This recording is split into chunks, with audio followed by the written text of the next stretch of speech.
Yo, yo, yo, it's your boy Timbo, and today we are doing a review of Freddie Gibbs' new album called Freddie. I don't know why, but I thought he already did something like that, but I guess he didn't. Freddie Gibbs is, you can't really call him an upcoming rapper anymore. He's been doing it since, like, I think 2008 or 9 or 10 or something.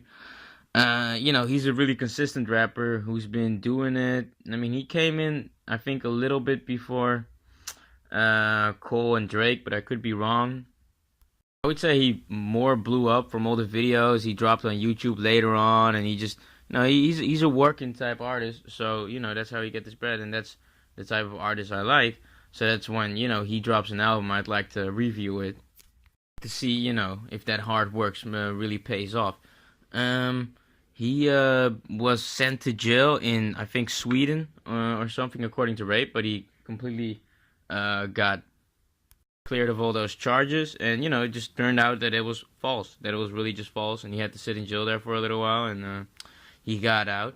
He released an album about it. I thought that was a dope project. It wasn't amazing, but it was really dope. I really fuck with it, and now he has a new one. You know what I mean? So let's go through it. Let's see what's going on here. Okay, track number 1 is called Wait. Now, this track is like a typical trap like track. It's an intro track, so it's just a lot of spitting. It feels like a freestyle. I wasn't that into it. The number 2 spot is Automatic. The same type of beat, the same type of song, pretty much. Basically, this almost seems like a part 1 of the intro, but more grimy, I guess, more gangster. Like I guess the beat is feels more dangerous. The whole vibe feels more you know not as comfortable, I guess. He talks about how his OGs kind of screwed him over, and how he learned that those guys were just full of shit, and he just had to watch out for himself. So that was kind of interesting. But overall, this track didn't really blow me away. Number 3 track is called Death Row. This is probably one of my favorites on the album. It's the same type of trap like beat, but this one is it's more interesting to me. I don't know. It's just a more interesting beat, high pitched noises going through the beat, and just the whole thing just gets me more. The bars from Freddie Gibbs have definitely gotten a step up. Not that there was anything wrong with the bars before, but now they're just better, faster. He's talking about more stuff. Then all of a sudden, O3 Greedo comes in here as a feature, one of the only features on the album, which is funny because OG Greedo is kind of a controversial figure. He's one of the guys who started talking shit about Pac and saying he's a pussy and bloody bloody bloody blah, and trying to get attention. I was listening to this. He starts it off with like sort of like the Boys in the Hood Eazy-E verse, but then his version of it, and I fuck with it. I thought it was dope. And then he spits. The bars weren't really that interesting or that mind blowing. They were cool. There was nothing wrong with it, but they didn't really blow me away. But he had a pretty cool flow, and I never really listened to anything of him because I just heard the Tupac shit, and I was just like, okay, whatever. But people said his music is pretty good. So because of this little feature, I guess I'm gonna check him out at least a little bit just to see what I think, because I like the flow, and the bars weren't amazing, but they weren't bad either. Number 4 is called Triple Threat. This is more of a slow down beat. This is more of a going back to the roots type of song. If you really listen real well, the beat in itself is pretty cool, slow down beat. But in the back of the beat, you hear like this sort of another like more high pitched like noise. That's actually a sample from Sovereign Playlistic Cadillac Funky Music from Outkast. I heard it and I was like, is that true? And I was like, yeah, it must be. And yeah, that's what it is. Maybe that's also a reason why I like this beat so much. This song is dope. I can't front. Dope ass hook that Freddie Gibbs did himself. I don't know if I could say vocalize the hook, but I guess you have to vocalize at least a little bit to do a hook. And this hook was dope as fuck. Number 5 is Too Legit. It's a sample from Everybody Loves the Sunshine from Roy Ayers. It's a really dope. Sample, of course. The beat over itself is more serious, like the actual main beat going over them, because the Everybody Loves the Sunshine is just sort of like a background drop. The beat itself is a little more darker. And just Freddie Gibbs talking about back in the days in the hood and just sort of being nostalgic and thinking about, you know, yeah, thinking about how dope it was back in the day and how legit his dope game was, and he had some really dope bars in the end, by the way.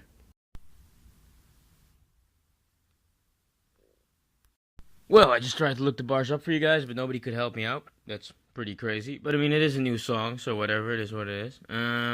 Okay, the next song, oh, it's the interlude. FLM interlude. I guess that's like fuck me something interlude. It's like a sort of like funky, sexy type interlude where he's talking about how he wants to bang a chick for a second. It's pretty cool. Okay, the next song is called Set Set. Back to the grimy trap shit. That's pretty much what it is. This whole album is full of trap shit, by the way. That's if you haven't figured that out by now, then you haven't listened to the album. He's just talking about regular drug dealer stuff. How he's getting annoyed by the fiends. Now he doesn't sell the pregnant chicks, so that he does have some morals. Blah blah blah blah. And he also talks about how he did all of this for the set. That he screams throughout the hook. I did all of this for the set. Next song is called Toe Tag. Same story, same song. You know what I mean? All of these songs are very much alike. He's talking about fucking chicks and trapping, pretty much. And he also says to his mom, "If I'll stop surfing if I go platinum." Told my mom I'd stop surfing if I go platinum. Well, then you're gonna have to keep selling these drugs for a little while. I think. Maybe I'm wrong, but we'll see. FBC is the next song. Probably the best trap beat on the album.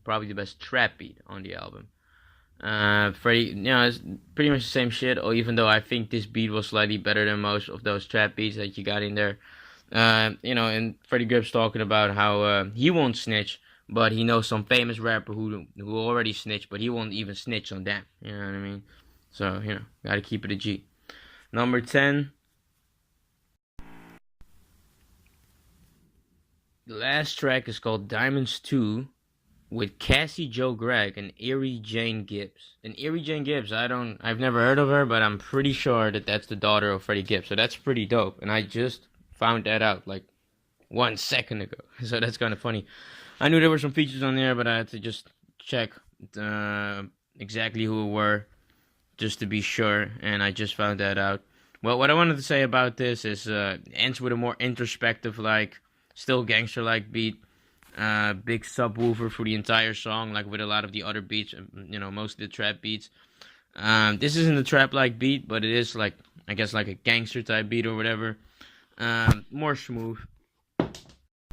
Freddie talking about a lot of new introspective stuff. When it comes to just the beat and how this entire song is set up, it's probably the most creative song on the album.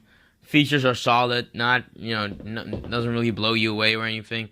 In the end, it kind of goes on for a little. This feature probably goes on for even a little too long. But at the end of the day, this is probably, maybe, to me, I think probably Death Row is the best track, but at least one of the best tracks on the album. Well, that was the entire thing.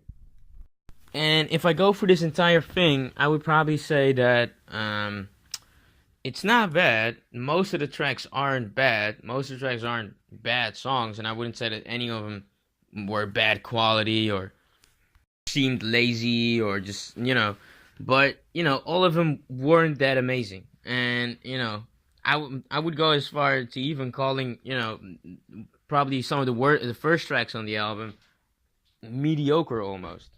There's probably only 2 songs on this album that I would probably listen to again. And I'm probably never ever gonna listen to this entire album again. I don't think so. Maybe if people come up to me and tell me how crazy I am for not really digging this project, maybe I'll give it another chance. But it seemed pretty straightforward. And if you're just into this and you're just needing a little gangster trap shit, just to go for the day and the same type of shit, same type of beats. Hey, here you go. Here it is. But it's not for me, and I expected a little more from Freddie Gibbs. You know what I mean? It's not like I expected a whole lot of change from him. But this is still like starting to feel like a broken record. I've heard all these things that he's said before. He talks about struggles with his mom and drug use and how he wants to be a bigger artist and stuff like that. But there's nothing really new to it. You know what I mean? It's not like he's bringing it in a new way or giving us something that he didn't knew back in the day and now he knew. So it's there doesn't really seem any growth. Honestly, it doesn't really seem any growth. He talks a little bit about drug issues and stuff like that. I mean, I get it and how he's still selling. I mean, I don't know if that's true. If I were you, I would just quit. But you know, I don't know your financial situation, of course. But this whole thing, to me personally, just feels like a mwah, and that does say so because Freddie Gibbs is a really consistent rapper. This doesn't really change my opinion of him too much, honestly, But he's dropped a lot of way better projects with a lot of the same stuff and talking about the same stuff, just like this. But it was just better. The whole thing was just better beats, better, more difference throughout the entire album. More interesting conversation. I almost cannot really remember any lines from this entire album. So I'm gonna give it a 6. It's not bad. Nothing on this is unlistenable or horrible quality, but nothing on here blows me away. Absolutely nothing. Okay, what do you guys think about it? Do you guys like this project? Do you guys love it? Do you guys hate it? Do you guys sort of like me, like nah, I wasn't really here for it, whatever. Let me guys know. Comment, like, subscribe.